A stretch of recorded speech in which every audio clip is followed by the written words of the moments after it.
Pre historic as, प्रागैतिहासिक काल। History हम पढ़ रहे हैं, इतिहास हम पढ़ रहे हैं, तो इसमें प्री क्यों लगा रहे हैं? देखिए, प्रागैतिहासिक इसलिए कह रहे हैं या प्री हिस्ट्री इसलिए कह रहे हैं, ये वो समय खंड काल है या वो हिस्ट्री का एरा है जब मनुष्य को लिखना नहीं आता था। तो इतिहास का वो काल, वो समय खंड, वो एरा जब इंसान जहां तक लिखना नहीं सीख पाया था, और जब मनुष्य लिखना शुरू किया तो वहां से हिस्ट्री का फेस चेंज हो गया। उसके पहले जो हिस्ट्री का फेज है उसको हम प्री हिस्ट्री कहते हैं। तो कहने का मतलब यह है कि इंसान की उत्पत्ति इस पृथ्वी पर तो हो गई थी, लेकिन इंसान को, मनुष्य को लिखना नहीं आता था। और इंसान भी कहने से ज्यादा अच्छा होगा कि हम ये कहेंगे कि जो ह्यूमन बीइंग है, जो मनुष्य है, उसकी उत्पत्ति हो गई थी। क्योंकि इंसान का जो डेफिनेशन आएगा वो तो तब आएगा जब उसमें इंसानियत आ जाएगी। तो इस समय खंड, समय काल के लोगों का जीवन शैली कुछ जानवरों से कोई बहुत भिन्न नहीं था। जैसे हम सब जानते हैं कि कहा जाता है कि मनुष्य के सबसे पुराने पूर्वज जो है चिंपैंजी या फिर मंकीज, इन लोगों को माना जाता है। तो कहने का मतलब है कि मनुष्य की जीवन शैली और उसका आचार विचार, काम करने का तरीका, जानवरों के साथ रहना एक तरह से जानवरों जैसा ही था। और तब तक मनुष्य को लिखने नहीं आता था। तो उस समय खंड, समय काल के बारे में जब भी हम पढ़ेंगे तो उसको प्री हिस्टोरिक एज कहेंगे या प्रागैतिहासिक काल करेंगे। और वो समय खंड, वो समय काल भी, वो हिस्ट्री का एरा बहुत बड़ा समय खंड काल है। तो उस समय खंड काल को चार भागों में बांट दिया गया है: पैलियोलिथिक, मेसोलिथिक, नियोलिथिक, कैल्कोलिथिक, पूरा पाषाण, मध्य पाषाण, नव पाषाण और ताम्र युग। तो इन चारों भागों में बांट दिया गया है। मनुष्य की उत्पत्ति हो गई थी, लिखना नहीं आता था।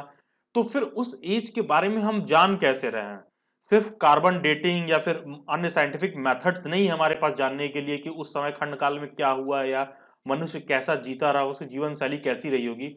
आप सबने भीमबेटका केव्स का नाम सुना होगा। आप सब सुनते होंगे कि केव्स पेंटिंग है, पहाड़ों पे जो है, गुफाओं में जो है आकृतियां मिलती हैं। तो देखिए, ये एक मैंने इमेज लिया है यहाँ पर। ये जो इमेज आपको दिख रहा है ना, भीमबेटका के पेंटिंग वगैरह में ना, एग्जैक्टली ऐसा ही है। तो हम इससे कंक्लूजन पे पहुंचते हैं कि मनुष्य जो है कैसा रहा होगा या क्या करता हो रहा होगा। अब देखिए, इमेज को आप गौर से देखेंगे तो यहाँ एक कोई जानवर सा आप देख रहे होंगे बना हुआ है। ये कोई आदमी सा है जो इस पे कुछ काम कर रहा है। यहाँ कुछ लोग हैं जो एक दूसरे का हाथ पकड़े हुए हैं, डांस कर रहे हैं या कुछ इस तरह हो सकता है। तो ये माना जा रहा है कि इंसान को लिखने नहीं आता था, लेकिन किसी ने, मान लीजिए, कोई पत्थर से या किसी चीज से दूसरे पत्थर पर डिजाइन कर दिया या कुछ बना दिया। तो ये सब चीजें हमें बाद में पता चली। तो हिस्ट्री के उस एरा को जहां हम इन सब चीजों के बारे में पढ़ते हैं, जहां से मनुष्य लिखना नहीं सीख पाया था, उसको हम प्री हिस्टोरिक एज कहते हैं। बाकी आप चैनल के प्लेलिस्ट में जाओ, वहां पर एमएचआई हिस्ट्री इग्नू वाला प्लेलिस्ट होगा। उस प्लेलिस्ट में एमए हिस्ट्री के सभी वीडियो लेक्चर्स ऑर्गेनाइज्ड वे में टॉपिक वाइज, एमएचआई 1, 2, 4, 5 से लेकर 10 तक सब कुछ आपको सीक्वेंस में मिल जाएगा। और उसी प्लेलिस्ट में जो सेकंड वाला वीडियो लेक्चर है वो दिल्ली बाइट्स की पेड मेंबरशिप के रिगार्डिंग है, जो आपके एग्जाम में आपके परफॉर्मेंस को मल्टीपल टाइम बूस्ट करने में हेल्प करता है, जिसमें इंपॉर्टेंट टॉपिक्स पर अलग से वीडियो लेक्चर्स प्रोवाइड किए जाते हैं, जो कि एग्जाम में डायरेक्ट क्वेश्चंस आपको देखने के लिए मिल जाएगा। और अब तक आप लोगों को पता होगा कि ये सभी वीडियो लेक्चर्स पहले दिल्ली बाइट्स पर आते थे, जो कि oldest and most trusted platform है इग्नू एमए हिस्ट्री के स्टूडेंट्स के लिए। इनफैक्ट आप देख सकते हो 2017-18 के अराउंड भी एमए हिस्ट्री को लेकर लेक्चर्स वहां पर आते थे। तो ये टॉपिक आपको आपके सिलेबस में ब्लॉक 1 में अर्ली ह्यूमन सोसाइटीज, आरंभिक मानव समाज के अंतर्गत में ये जो यूनिट 1 to 5 है ना, उसी का शॉर्ट में एक फ्लो चार्ट है, जहां पर डेट के हिसाब से, टाइमलाइन के हिसाब से समझाया गया है कि कब कौन सा इवेंट हुआ, सो दैट उस डेट और टाइमलाइन को समझने के बाद आप इन टॉपिक्स को बहुत बेहतर ढंग से समझ पाओ। और आप दिल्ली बाइट्स की वेबसाइट विजिट कर सकते हो, delhibytes.in। वहां पर भी आप डायरेक्टली वीडियो लेक्चर्स को एक्सेस कर सकते हो। और इग्नू एमए हिस्ट्री से रिलेटेड सभी न्यूज, अपडेट और क्वेरीज के लिए आप मेरे से इंस्टाग्राम पर भी जुड़ सकते हैं, जिसका लिंक डिस्क्रिप्शन बॉक्स में दिया हुआ है, या फिर ये यूजर आईडी आप इंस्टाग्राम पर सर्च करें। आइए, तो पूरे टॉपिक को, पूरे ये यूनिट 1 जो आपका MHI 01 ancient and medieval societies की जो बुक है, उसमें ये पूरा यूनिट 1 है। पूरे यूनिट 1 को मैंने एक फ्लो चार्ट के फॉर्म में कन्वर्ट कर दिया है, ताकि बहुत ही इजी तरीके से हम समझ पाए कि पूरे यूनिट में जब आप बुक पढ़ेंगे ना, तो शुरुआत में बहुत कंफ्यूजन होगा, समझ में नहीं आएगा कि उसमें दिया क्या हुआ है। तो मैं यहां क्या कर रहा हूं, फ्लो चार्ट के फॉर्म में आपको शॉर्ट करके समझा दे रहा हूं कि जब आप यूनिट 1 पढ़ेंगे तो वहां पर एग्जैक्टली लिखा क्या हुआ है, दिया क्या हुआ है और समझना क्या है, ये आप यहां से देखेंगे और वापस जब आप अपनी बुक पढ़ेंगे तो आपको बहुत बेहतरीन ढंग से यूनिट 1 समझ में आएगा। तो प्री हिस्टोरिक एज, प्रागैतिहासिक काल जो है, इसको 4 खंड कालों में बांट दिया गया है। देखिए फ्लो चार्ट बनाते समय मैंने क्या किया है, इसको 3 भागों में डिवाइड कर दिया है। सबसे ऊपर जो ये सब दिया हुआ है, ठीक है, पैलियोलिथिक, मिसोलिथिक, नियोलिथिक, कैल्कोलिथिक, ये जो ऊपर दिया हुआ है ये एज है। उसके बाद जो आप एग्जाम्स में डिस्क्राइब करेंगे या कहीं भी आप रिटन एग्जाम देते हैं उसमें लिखेंगे वो किस एरा, एज, किस एज समय खंड या समय काल में वो था, आप एज डिस्क्राइब करेंगे। और ये जो सेकेंड इन रो है ये सब ये दिखाता है कि उस एज की क्या खास बात थी, उस एरा या उस समय खंड काल में क्या मनुष्य के जीवन में बदलाव आया था, खास बात क्या थी। ये इंसान है, तो जब वो इंसान पैलियोलिथिक एज में था, पूरा पाषाण काल में था, फिर उसके बाद जब वो मिसियोलिथिक एज में था, मध्य पाषाण काल में था, जब वो न्यूलिथिक एज, नव पाषाण काल में था, तो उसके जीवन में उसके उसके समय खंड काल में जो कुछ भी बदलाव आ रहा था, उस बदलाव को यहाँ लिखा है मैंने कि ये बदलाव क्या आ रहा था। ये आपके पूरे बुक से मैंने क्या किया, कीवर्ड्स निकाल के यहाँ लिख दिया है ताकि आपको एग्जाम्स में आंसर लिखने में और की पॉइंट्स आपको समझ में आ जाए कि आपको एग्जैक्टली पढ़ना क्या है और लिखना क्या है। फिर आप जो है सिंगल डोमेन में भी इसको आप जब बुक पढ़ेंगे तो डिस्क्राइब कर सकते हैं बहुत इजीली। फिर देखिए ये उस समय खंड काल समय में बदलाव आया। अब देखिए हिस्ट्री में कोई भी चीज आप पढ़ते हैं या समझते हैं तो एक बहुत बड़ी चीज देखने वाली ये होती है कि इतिहास बिना उदाहरण के कोई उसका वही नहीं है, बिना साक्ष्य के ये चीज कहना कि ऐसा उस समय मनुष्य रहा होगा पैलियोलिथिक एज में, तो उसका कुछ साक्ष्य होना चाहिए ना। ये थोड़ी ना कि आपने बोल दिया या किताब लिखने वाले ने मान लीजिए यहाँ कुछ लिखा हुआ है, इसमें एक लाइन और ऐड कर दो, आप यहाँ पर नीचे एक लाइन और ऐड कर दो, तो क्या वो मान्य हो जाएगा? नहीं। तो उसका उदाहरण, तो जब भी आपसे पूछेगा आप 3 भाग में डिवाइड करके बात को लिखेंगे, सबसे पहला ये, दूसरा उसमें क्या बदलाव आया, तीसरा उसका उदाहरण क्या है। तो उसी तरह मैंने सभी टॉपिक्स को कन्वर्ट कर दिया। ये नियोलिथिक एज वही है जो नवपाषाण क्रांति जो आई थी, तो यहां पर मैंने उस चीज को यहां पर दिखाने या डिस्क्राइब करने की कोशिश की है। देखिए सबसे पहले हम लोग आते हैं पैलियोलिथिक, पूरा पाषाण काल। जो पूरा पाषाण काल है उसका एज था 2 मिलियन बीसी से 12,000 बीसी। 1 मिलियन का मतलब होता है 10 लाख। तो आप यहां पर ये देख सकते हैं कि 2 मिलियन बीसी मतलब कि बहुत पीछे से ये चला आ रहा है और 12,000 बीसी तक एक बहुत लंबा समय खंड काल है। पैलियोलिथिक एज तो बहुत ही लंबा है। तो अब ये समय खंड, समय काल बहुत लंबा है, तो उसको 3 भाग में डिवाइड कर दिया गया है कि लोअर पैलियोलिथिक, मिडिल पैलियोलिथिक और अपर पैलियोलिथिक। अब ध्यान रखिए ये जो अपर पैलियोलिथिक लिखा है ना, ये वही एज ग्रुप या वही एरा है जब मनुष्य जो है मॉडर्न ह्यूमन बीइंग अपीयर्ड हो गया। मतलब कि चिंपैंजी वगैरह से, जानवर वगैरह से, जैसे हम और आप जैसे आज दिखते हैं कि मनुष्य जो है 2 पैरों पर खड़ा है, हाथ से उसके सीधे हैं और जो है मतलब एकदम स्ट्रेट है, ना कि उसमें उसमें एनिमल वाले, जानवरों वाले उसमें टेंडेंसी नहीं है। तो वो जो उसके अंदर बदलाव आया था वो अपर पैलियोलिथिक एज में आया था। और उस समय के मनुष्य की खास बात क्या थी? वो हंटर और फूड गैदरर था। तो हंटर और फूड गैदरर से क्या मतलब है कि शिकार और संग्रहण की नीति अपनाता था। हंटर मतलब शिकार करता था, एक एरिया में जाता था, यहां पर शिकार किया और फूड गैदरिंग किया, खाया। अब आज दिल्ली में है, कल वो क्या हुआ, ग्वालियर पहुंच गया। मतलब कहने के सेंस है यहां रहता था तो वो माइग्रेट करता रहता था, ग्वालियर पहुंच गया, उसके बाद इंदौर पहुंच गया, फिर उसके बाद पुणे पहुंच गया और उसके बाद मुंबई पहुंच गया। तो कहने का मतलब है रहता था, घूमता था, खाता था और अपना फूड और जो भी उसका जो है अनाज था इकट्ठा करता था। उस समय का मनुष्य बस ऐसे ही माइग्रेट करता रहता था। तो इस बात का जो हंटर एंड फूड गैदरर वाली टेंडेंसी है पैलियोलिथिक एज में, इस बात का हमको साक्ष्य या प्रूफ कहां से मिलता है? देखिए 3-4 उदाहरण आप लिखेंगे। पहला तो आप लिखेंगे बेलन वैली, मिर्जापुर, उत्तर प्रदेश में। यहां से हमें मनुष्य के इस प्रवृत्ति का उदाहरण मिलता है कि मनुष्य जो है हंटर और फूड गैदरर था, केवल शिकार और संग्रहण ये सब चीजें करता था। फिर वैली ऑफ रिवर सोन, पंजाब पाकिस्तान वाला जो एरिया है वहां पर एक सोन वैली है, वहां से हमको साक्ष्य मिलते हैं। आंध्र प्रदेश में नागार्जुन कोंडा है, वहां से मिलता है। नर्मदा वैली मध्य प्रदेश में। तो ये 4-5 आप उदाहरण जरूर से लिखेंगे जब आपसे पैलियोलिथिक एज के बारे में पूछेगा। जो भी इग्नू के छात्र हैं एमए हिस्ट्री के, वो इस बात को समझें कि आपसे एग्जाम में क्या कर सकता है ना, सिर्फ इतना ही पूछ सकता है कि आप सिर्फ पैलियोलिथिक एज को डिस्क्राइब करिए। तो यहां मैं एक्सप्लेन कर दिया हूं, आप इसको सेंटेंस के फॉर्म में पूरा लिखेंगे, या फिर आपसे सिर्फ कह सकता है कि न्यूलिथिक एज को डिस्क्राइब करो, इतने को डिस्क्राइब करो। तो ये आपसे सिर्फ अकेले भी पूछ सकता है। तो उसमें आप सबसे पहला चीज यही लिखेंगे कि मिसोलिथिक एज, इसका जो उस एरा का नाम, उस एरा का डेट। अब देखिए 12,000 बीसी में खत्म हुआ था, तो 12,000 बीसी से 10,000 बीसी, इसका समय खंड काल आप देखेंगे कि बहुत ही कम है, सिर्फ 2000 साल जो है ये मध्य पाषाण काल चला था। इसमें मनुष्य की खास बात क्या थी, जहां मनुष्य के जीवन में थोड़ा सा बदलाव आया, वो हंटर एंड हर्डर्स हो गया, डोमेस्टिकेशन ऑफ एनिमल्स स्टार्टेड। कहने का मतलब है वो जानवरों को पालने लगा यहां से। इसके पहले वो क्या करता था, घूमता था, जानवरों को मारता था, खाता था। अब उसको धीरे धीरे समझ में ये आ गया कि हमको जानवरों को मारना है, तो ये कुत्ता है, कुत्ते को हम पाल लेंगे, कुत्ता पालतू जानवर है। तो कल को इसका पालतू जानवर दूसरे, मान लीजिए इसको पाल के इसने रखा, अब इसको जाना है कहीं फिर से मान लीजिए खाना खाने जाना है, तो फिर से कोई दूसरे जानवर पे हमला करना है, तो ये जो इसका जंगली कुत्ता है जिसको इसने पालतू बना लिया है, ये दोनों मिलकर अब अटैक करेंगे। कुछ इस तरह का आप सोच सकते हैं।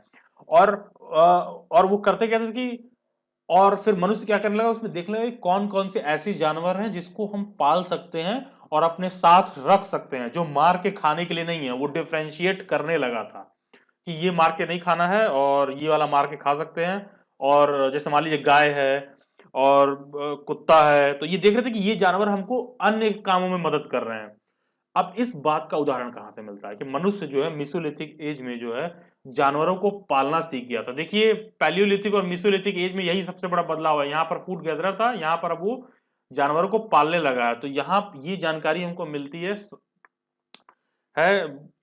इन साइड से दमदमा, ठीक है। यहाँ से आइवोरी पेंडेंट और राइस मिला है।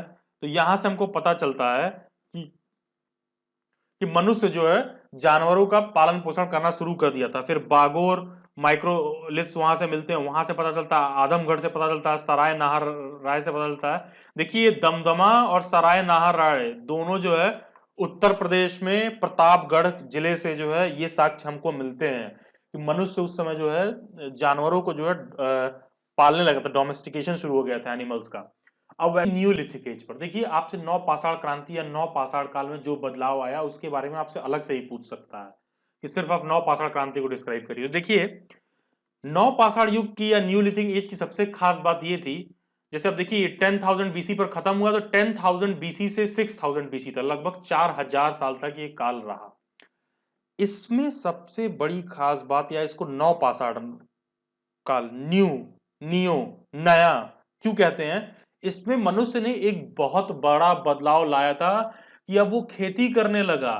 देखिए इस वाले केस में वो सिर्फ माइग्रेट करता था, यहां से वहां जाता था। इस वाले केस में यहां से वहां जा तो रहा था, लेकिन जानवर को इसने पाल लिया था, अपने जानवरों को साथ लेके जाता था। लेकिन जैसे ही नियोलिथिक एज की बात आती है, अब वो खेती करना सीख गया। तो खेती करना सीख गया मतलब क्या हुआ, उसका है यहां पर खेत, अब वो खेत को छोड़कर नहीं जा सकता है कहीं और। तो इस एज में ये सबसे बड़ा बदलाव आया कि अर्ली एग्रीकल्चरिस्ट एंड पेस्टोरियलिस्ट हो गया। एग्रीकल्चर स्टार्टेड, कृषि शुरू हो गया। कृषि शुरू होने से कहने का मतलब एक तरह से मनुष्य एक तरह का खेतिहर हो गया, ठीक है, खेती होती करने लगा।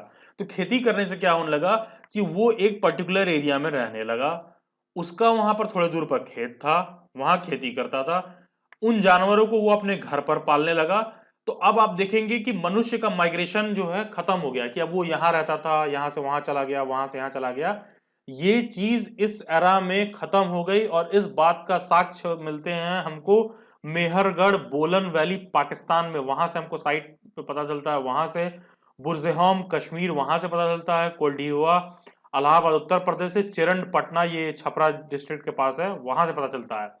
अब देखिए ये बुरजेहोम जो कश्मीर है, ये इस जगह की एक बहुत खास बात यह है कि जो है यहां से आपको सबसे पहला ऐसा साक्ष्य मिलता है जहां पर जो कब्र दफनाए गए थे, जो इंसान के जो भी मतलब जो भी उनको दफन किया गया था, वहां पर ना इनके जो कुत्ते हुआ करते थे, जो इन्होंने डॉग्स पाल रखे थे अपने साथ, इन्होंने जिन एनिमल्स को डोमेस्टिकेट किया था, जो जानवरों को पालतू बनाया था, कुत्तों का भी जो है, तो इन यहाँ के मनुष्यों के साथ जिन इनकी कब्र है ना, इनके साथ इनकी जो जो डोमेस्टिकेटेड एनिमल थे, जो डॉग थे, कुत्ते थे, उनको भी उसी कब्र में दफनाया गया था। वहां से हमको ये चीज पता चलती है।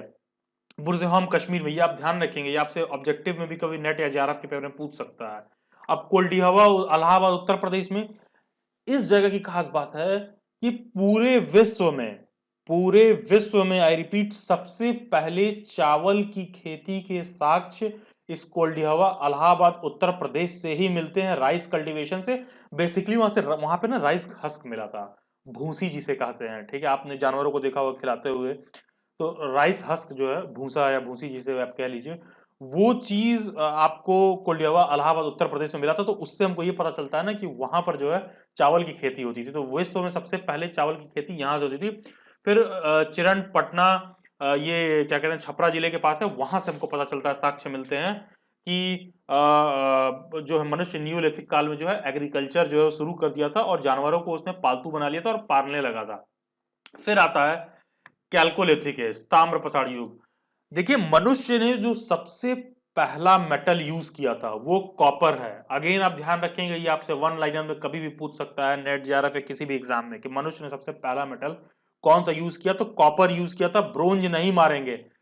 देखिए, ये जो फेज है ना, ये स्टोन कॉपर फेज है। मनुष्य जो है ना छोटे छोटे हथियार बनाना सीख गया था। हथियार मतलब छोटे छोटे हथियार, पत्थर को काट के, जो है लोहे का, मान ली कुछ मेटल मिल गया, लोहे कह रहा हूँ सॉरी, यहाँ पर कॉपर के बारे में सबसे पहले पता चला था। तो जो है ना पत्थरों को काट के और छोटे छोटे हल्का का धातु उतु मिलने का, तो उसको धार दे के कुछ करके हथियार टाइप का अपना बना लिया था, ताकि उसको एनिमल्स पर हमला करना इजी पड़े। और ये जो एरा है 6000 बीसी से 2600 बीसी तक लगभग माना जाता है। अब देखिए, यहाँ गौर करने वाली बात है, हड़प्पन सिविलाइजेशन, सिंधु घाटी सभ्यता, हड़प्पा सभ्यता जो है 2500 बीसी से 1750 बीसी तक मानी जाती है, और ये 2600 बीसी में ऑलमोस्ट हम मानने की खत्म हो गया था। तो हड़प्पा सभ्यता शुरू हुई थी, उसको हड़प्पन सिविलाइजेशन को हम ब्रोंज सिविलाइजेशन कहते हैं। इसीलिए कॉपर पहले है, ध्यान रखिए, सबसे पहले मनुष्य ने कॉपर यूज किया था। तो इस एज की खास बात क्या है कि मनुष्य कॉपर यूज किया था 6000 बीसी से 2600 बीसी। इस एज में एक खास बात यह थी कि इंसान ने जो है धीरे धीरे मेटल टूल से हथियार बनाना सीख गया था, कि किस तरह जो है शिकार करने के कार्यों में उसको आसान पड़े। इस बात का हमको सबसे ज्यादा उदाहरण मिलता है साउथ ईस्टर्न राजस्थान से, आहर एंड गिलुन जगह से, मध्य प्रदेश में मालवा, कायथन, ईरान से, और महाराष्ट्र में जोरवे, दीमाबाद, इनाम गांव, इन जगहों से हमको इन बातों के साक्ष्य या उदाहरण मिलते हैं। इसको आप स्क्रीनशॉट लेके सेव कर सकते हैं और Paleolithic, Mesolithic, Neolithic, Chalcolithic age में जान सकते हैं। और एक चीज और ध्यान रखिएगा, आपसे कभी भी ऑब्जेक्टिव में कभी भी आपसे ये भी पूछ सकता है किसी भी एग्जाम में कि पैलियोलिथिक, मेसोलिथिक, नियोलिथिक, कैल्कोलिथिक, इनको सीक्वेंस में अरेंज कर दो कि कौन पहले आया कौन बाद में आया। तो ये सब चीजें आपको एक सिंगल स्लाइड से, एक सिंगल फ्लोचार्ट के माध्यम से समझ में आ रही होंगी। बाकी हिस्ट्री से रिलेटेड सभी लेक्चर्स के अपडेट, कल को हिस्ट्री से आप नेट जेआरएफ को फॉर्म फिल करते हैं, उन सब से रिलेटेड सब कुछ अपडेट, मॉर्निंग क्विजेज वगैरह आपको डिस्क्रिप्शन बॉक्स में एक टॉकिंग हिस्ट्री करके टेलीग्राम ग्रुप दे रखा होगा, डू ज्वाइन इट। अगर आप मास्टर्स या हिस्ट्री से आपका कोई भी रिलेशन है, do join this Telegram group talking history. Description box में इसका लिंक दिया हुआ है। डेली बैट्स की पेड मेंबरशिप लेने के लिए आपको DBMHI ये कोड लिख करके इस नंबर पर व्हाट्सअप करना होगा। व्हाट्सअप करने के बाद 24 to 48 आवर्स का वेट करें। पेमेंट करने के बाद पेमेंट सेटलमेंट के लिए भी आपको 24 to 48 आवर्स का वेट करना होगा। पेमेंट करने के बाद डोंट पैनिक, अर्लीस्ट पॉसिबल मेरी व्हाट्सएप हैंडलर आपको बेस्ट सॉल्यूशन प्रोवाइड करने की कोशिश करेंगे। चैनल के प्लेलिस्ट में जाइए, वहां पर UGC net JRF PhD MPhil करके प्लेलिस्ट होगा। ये प्लेलिस्ट आपको दिल्ली बाइट्स यूट्यूब चैनल पर देखने के लिए मिलेगा, और मेरे गाइडेंस में आप नेट जेआरएफ की प्रिपरेशन भी कर सकते हैं। आप डिस्क्रिप्शन बॉक्स में जाइए, वहां पर दिल्ली बाइट्स का भी इंस्टाग्राम का लिंक दे रखा होगा। रेगुलर न्यूज, अपडेट और क्विजेस के लिए भी आप दिल्ली बाइट्स के इंस्टाग्राम पर भी जुड़ सकते हैं। और डिस्क्रिप्शन बॉक्स में एक टेलीग्राम ग्रुप भी दे रखा होगा, दिल्ली बाइट्स एजुकेशन करके। Do join it for next update. Subscribe to Delhi Bytes. Thank you and God bless you all and have a nice day.